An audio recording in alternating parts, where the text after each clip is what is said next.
మందని friends club లో జరిగిన ఎన్నికల్లో పెద్దపల్లి జిల్లా చైర్మన్ గా బండారి శ్రీనివాస్ గౌడ్, అధ్యక్షునిగా లక్ష్మణ్, ప్రధాన కార్యదర్శిగా వేల్పుల కుమారస్వామి, ఉపాధ్యక్షులుగా ప్రసాద్, భూపల్లి నారాయణ, సంయుక్త కార్యదర్శిగా వేల్పుల సురేందర్, కోటేష్, తిరుపతి రెడ్డి, కార్యవర్గ సభ్యులుగా మల్లయ్య, మంతెన సతీష్, తిరుమల్ శ్రీనివాస్, కోశాధికారిగా నరేష్లు ఏకగ్రీవంగా ఎన్నికయ్యారు. నూతన జిల్లాలు ఏర్పడిన తర్వాత మొట్టమొదటిసారిగా పెద్దపల్లి జిల్లా ఖోఖో అసోసియేషన్ ఎన్నికలు నిర్వహించడం జరిగింది.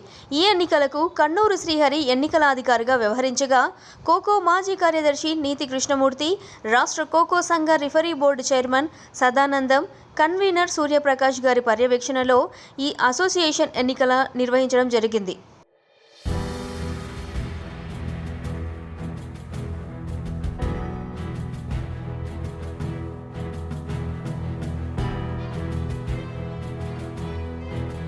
సో ఈ వీడియో కనుక మీకు నచ్చినట్లయితే లైక్ చేయండి, షేర్ చేయండి, మా ఛానల్ని సబ్స్క్రైబ్ చేసుకోండి.